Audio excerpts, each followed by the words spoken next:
Hey guys, today I want to talk to you about the secret to closing more sales.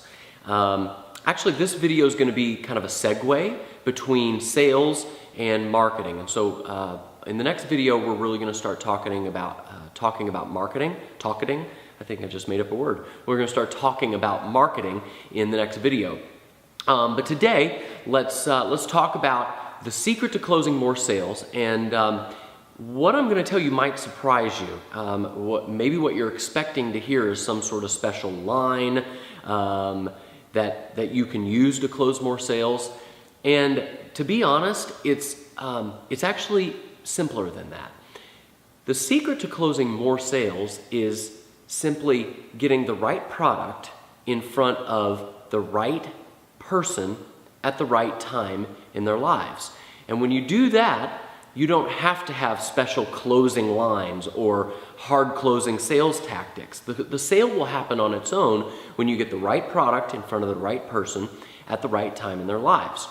Let me use a story from my life as an example. My wife's little sister works at a car dealership. She sells cars at a new car dealership here in town. And anyway, I had this old beat up SUV that I've had forever. And anyway, this vehicle I just would refuse to get rid of. And every year it would just kind of squeak past inspection.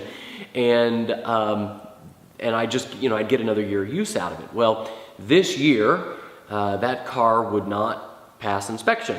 And so we had to make a choice. We either were going to need to get a new car or put some money into this old vehicle. And it was pretty beat up, so there wasn't really much use in putting money into it. Well, my sister-in-law, my wife's little sister, happened to know that our vehicle didn't pass inspection. And being that she works at a car dealership, she brought and she knew that I had been talking in the past about maybe getting my next vehicle being a truck. So she brings over a pickup truck. The very next day after she found out our car didn't pass inspection, she parks it in our driveway.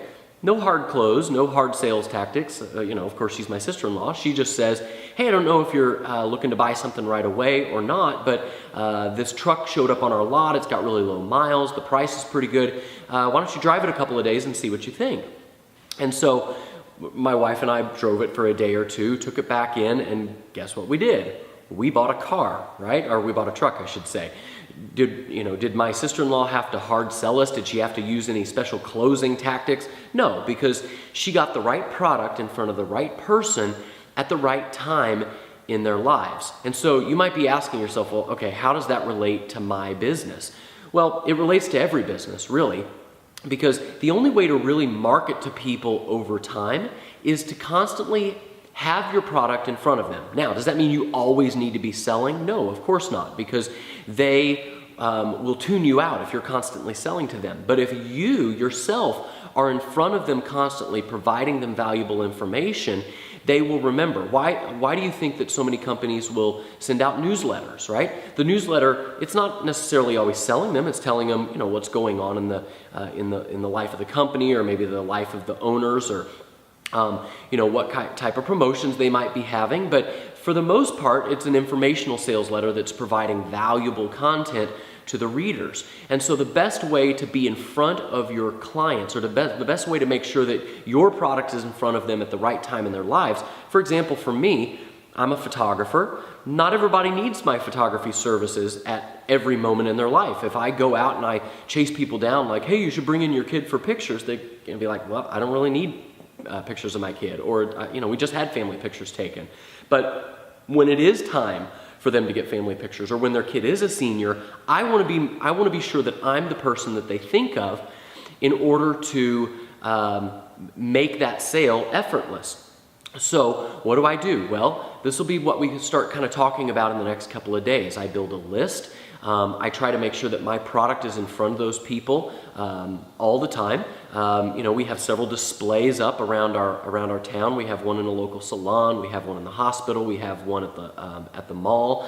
But also, I'm constantly building a list, an email list of people who are interested in my services.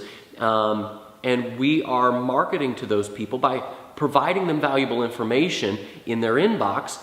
That way they just sort of remember in the back of their mind that we're here. I'm not always selling to them, but I am always marketing to them.